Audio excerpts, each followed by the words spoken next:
So yun na nga guys, good morning, good afternoon, and good evening po sa inyong lahat. No? Saan man po kayo nararoon, ito muli ang inyong lingkod Batang LU. And guys, siguro nagtataka po kayo kung bakit sa aking thumbnail ay bakit napasama bigla si Reyna at siya yung isang dahilan kung bakit napabahayan po si Supermac. And yan po ay malalaman natin pagkatapos natin na mag-intro po and of course congratulations sa iyo Supermac dahil matatapos na rin sa wakas ang iyong napakagandang bahay po at ito ay nahahawig sa bahay ni Viancy. Pinaliit na bahay po ni Viancy po And so yan guys, bago tayo tumuloy, syempre huwag natin kalimutang suportahan palagi ang buong Team Kalingap sa pangunguna po yan ni Kuya Val Santos Matubang, Ate Eda Vlogs, and Kalingap Rab. So ito na guys, tuloy-tuloy na tayo at ito yung sinasabi ko kung bakit kasama si Reyna sa mga dahilan. So ito po.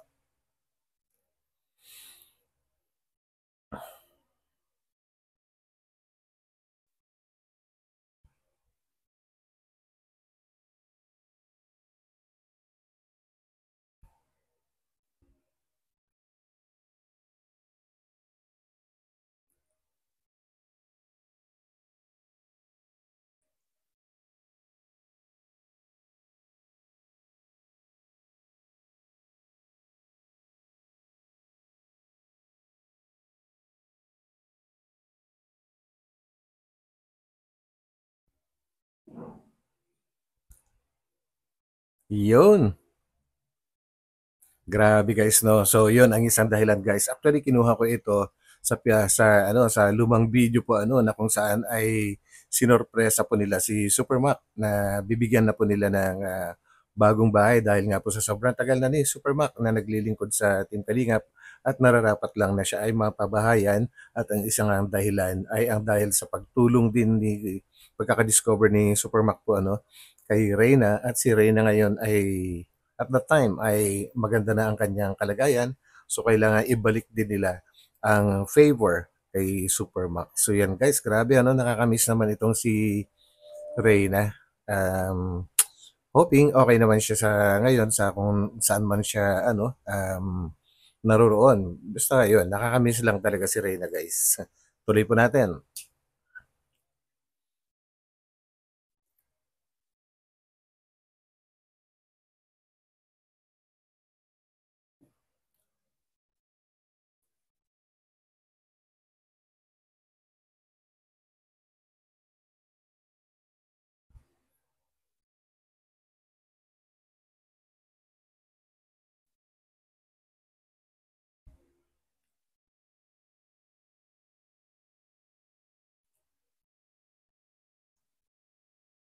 Grabe guys no. Ito yung isang nakakamiss kay Reyna kasi napaka-sweet po niya kay Kalinga Prab and nag-iisa si Kalinga Prab sa lahat-lahat po na hindi niya nakakalimutan. Tanungin sa kanya kung sino yung mga ibang kasamahan pero mm, si Kalinga Prab lang talaga. Yun talagang sobrang kabisadong kabisado ni Reyna at that time na pangalan. So tuloy.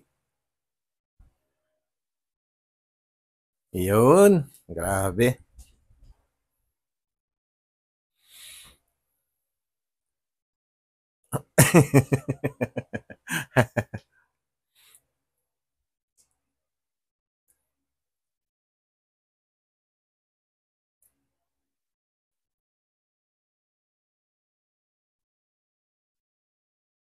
Ayun. Actually guys, si Supermac ay walang kaalam-alam at first po at inumpisa na pala ni Kalingap Rob tsaka sina Super JR yung pagpapatayo sa bahay para kay Supermac. At ito na nga po yung sorpresa guys. So tuloy po natin. Grabe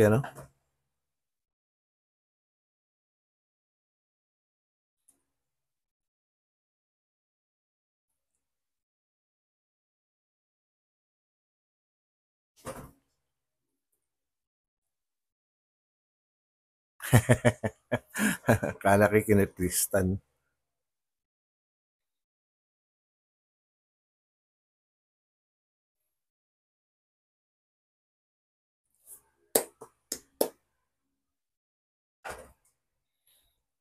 And so na yun guys, yun po, doon po nag-umpisa ang lahat-lahat. So kasama po talaga si Reyna sa mga naging dahilan sa pagpapabahay po kay Supermac. And ito na nga at talagang malapit nang matapos. Kaya tingnan po natin guys at napakaganda po.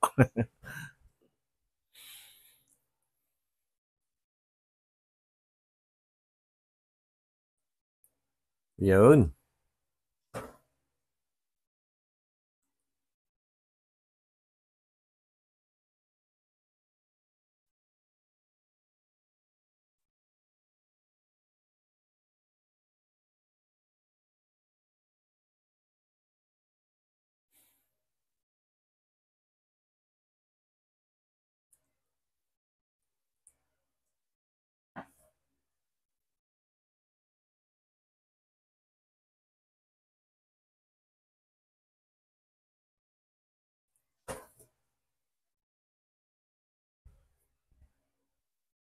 tama.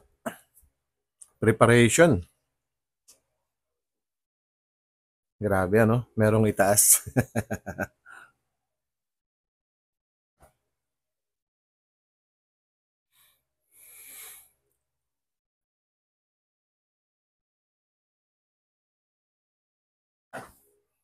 Maganda talaga yan.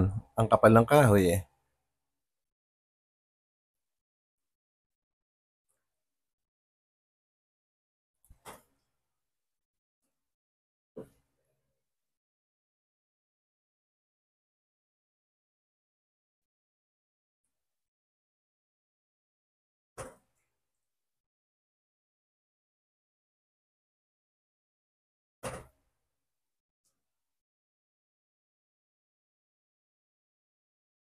Grabe, ang ganda rin, no?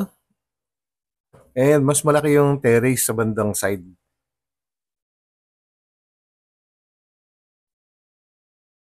Ayun, no? Malawak.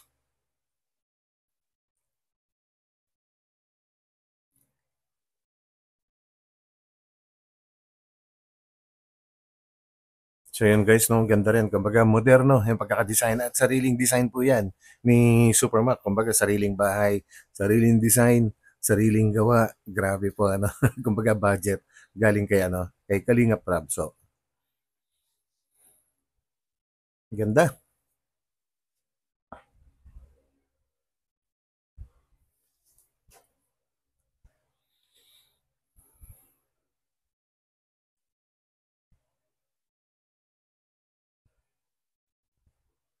And gusto ko yung design ng bintana niya guys. Kumbaga mas pasok na pasok po ang hangin pagka ganyan yung design no kaysa yung sliding door ay sliding window.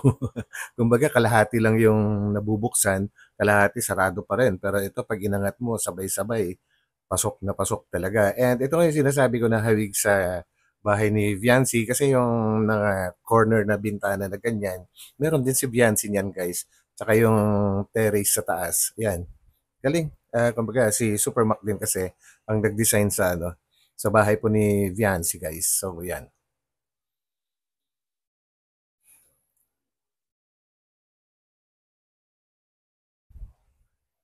Ganda. Yun.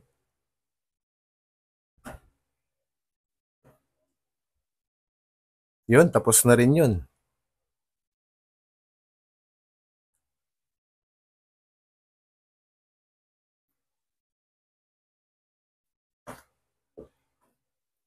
Tsaka ang ganda rin ginawa ni Supermac guys na sa tapat ng hagdanan po ano ay naglagay siya ng parang bintana kahit naka-fix po yun ay talagang yung nasisinagan. So tipid po sa ilaw. Ganda talaga ng ganong design.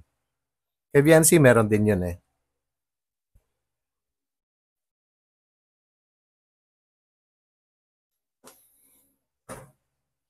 Grabe.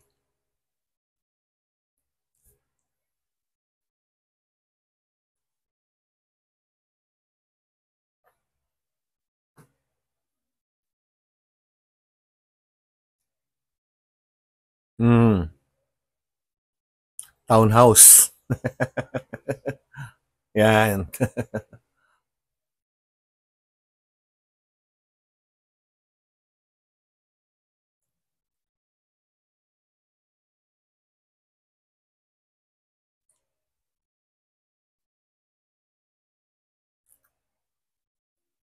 Yun.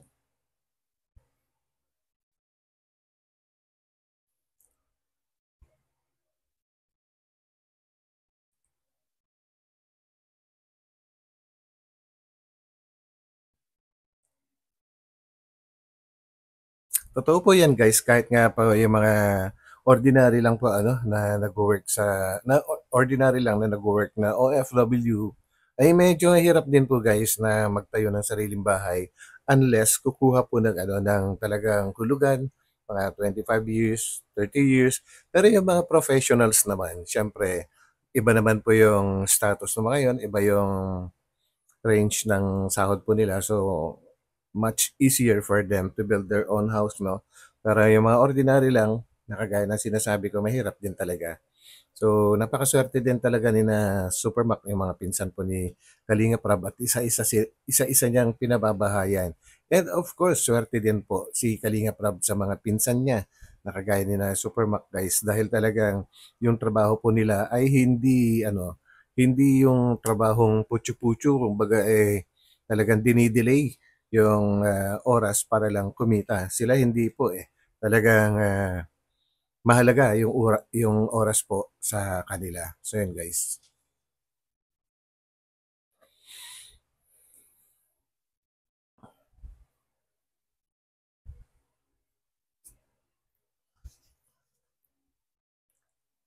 So yun guys, medyo naputol yung sinasabi ni Supermac. Kumbaga yung pabahay na yan ay hindi lang daw para sa kanila kundi para sa lahat po na mga gustong makitira or pumunta ay open siya. So yun guys. Dumating kasi yung wife ni Supermac guys. Yun.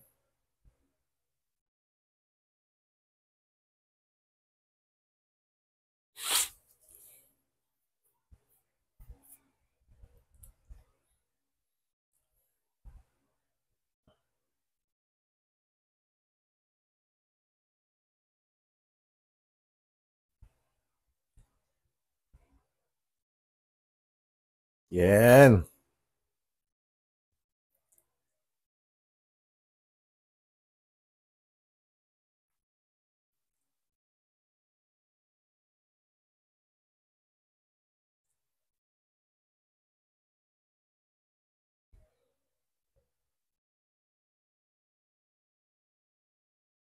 Nahirap. Mm.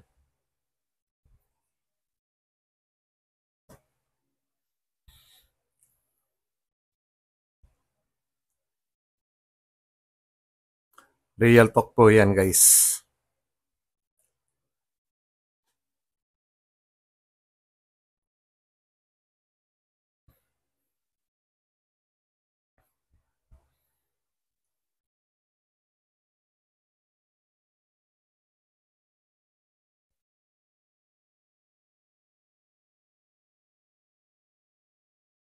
So yun guys, actually natatandaan ko yung sinabi dati ni Kalinga Prab na yung mga loyal sa kanya na mga magiging loyal po ano, yung mga talagang tapat at magtatagal, magi-stay sa Kalingap ng tuloy-tuloy at hindi gagawa ng kalokohan ng mga karpintero pa ay isa-isa din niyang pababahayan yan. At yan po ang ating aabangan din guys kasi nasa charity na rin lang naman si Kalinga Prab. So okey din na isama niya pati yung mga nagtatrabaho para sa kanya po ano. So yun guys, correct.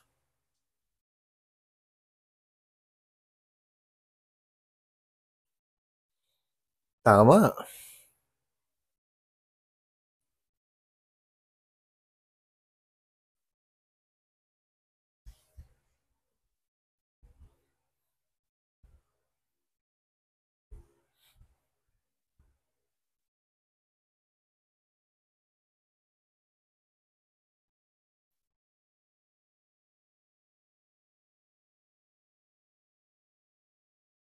totoo yun guys 'no. Kagaya ni Bianci, sina Carla at saka yung mga iba po, talagang walang kapalit halos. Kumbaga talagang tulong ang dumating sa kanila po ano, galing kay Kalingap Prab, Team Kalingap and of course sa mga mga sponsors po na nagmamahal sa kanila ano. Grabe talaga yung mga biyaya na natatanggap po nila ano. And isa lang ang hinihiling naman ng mga sponsors and si Kalinga Prab na parang sabihin na nating kapalit ay yung tapusin nila yung kanilang pag-aaral, which is yun ang talagang unang-unang hiningi po nila ano, kumbaga yung pabahay sa kanila guys ay bonus. Bonus, hindi lang pabahay, marami pang iba, 'di ba guys? So I'm hoping na talagang mag-aaral ng maayos yung mga beneficiaries ng Kalingap, lalong-lalo na po sa mga Kalingap Angels. So yun, ayusin natin ang ating pag-aaral.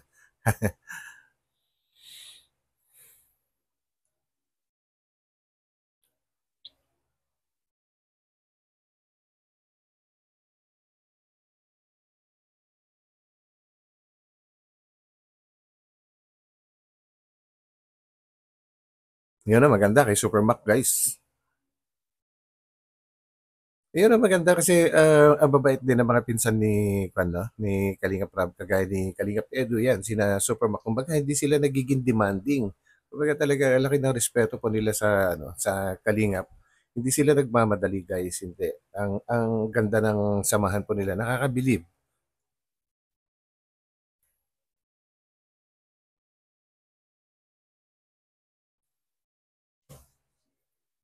Yun, grabe.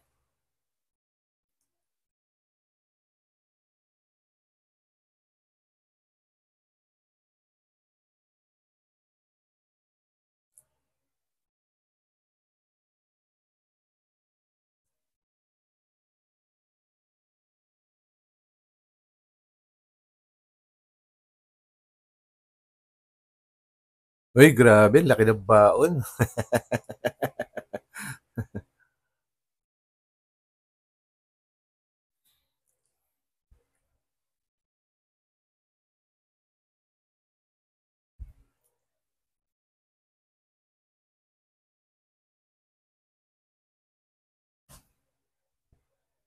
Hmm,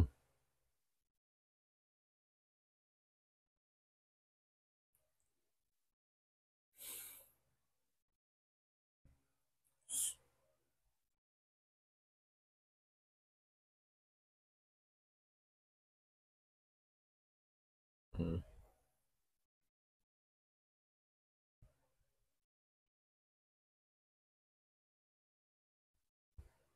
Yes.